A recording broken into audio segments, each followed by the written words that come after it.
সাথেকি কেনেকৈ বনায় আৰু কি লগ দিছোঁ আহকচোন চাওঁ।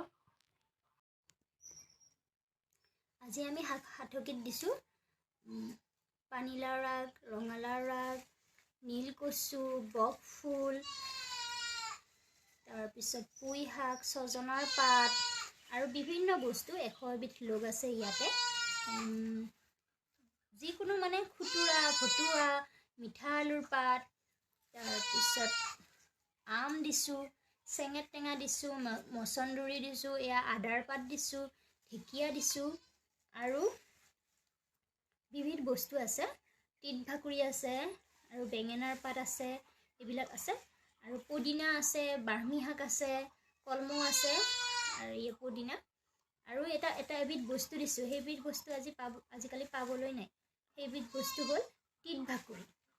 তিত ভাকুৰিটো বিচাৰি পোৱা নাই, এইটো তিত ভাকুৰি আজিকালি পাবলৈ নাই। আমাৰ কাষতে গছ আছে, যিহেতু আমাৰ গাঁৱলীয়া পৰিৱেশ, গতিকে এইবোৰ সহজে পোৱা যায়। আপোনালোকে যদি চহৰৰ হয় তেনেহ'লে আপোনালোকে 12 বিধমান 13 বিধমান লগ দিও খাব পাৰে।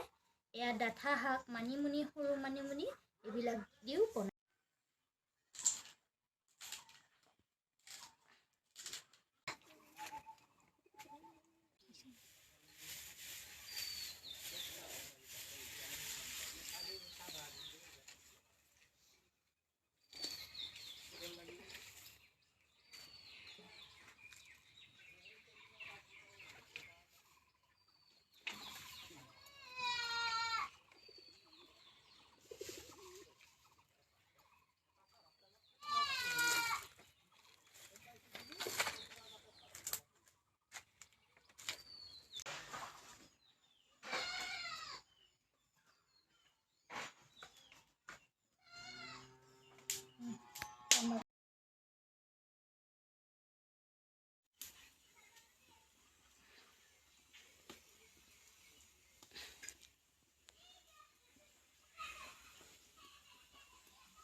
এতিয়া আমি নহৰু কেইটামান এৰুৱাই লওঁ।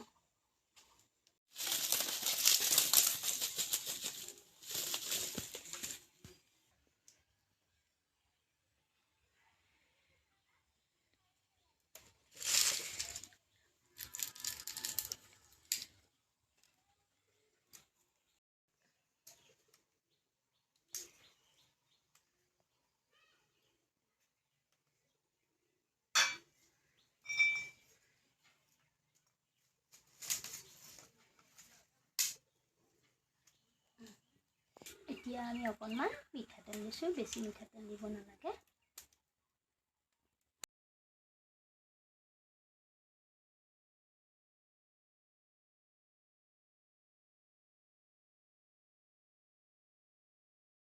এই বিবিধ শাকবোৰ খালে কোনো কাৰণতে বছৰটোৰ বাবে বেমাৰ আজাৰ নহয় বুলি লোকবিশ্বাস আছে। হালধি গুড়ি অকণমান ছটিয়াই দিছোঁ।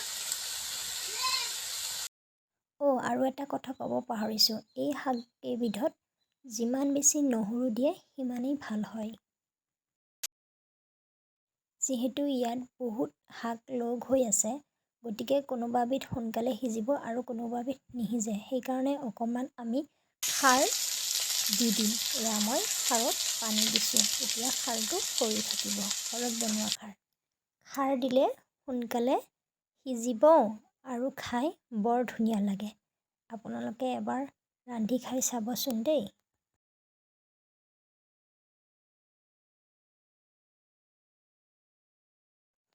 একেবাৰে ৰন্ধাৰ শেষত নিমখ দিব লাগে, কাৰণ ইয়াৰ আয়ডিনটো তেতিয়াহে থাকি যায়, নহ'লে আগতে দিলে আয়ডিনটো নোহোৱা হৈ যায়।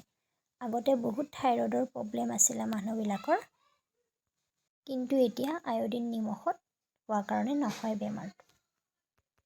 কিছু সময়ৰ পাছত ইয়াক আমি নমাই থ'ম।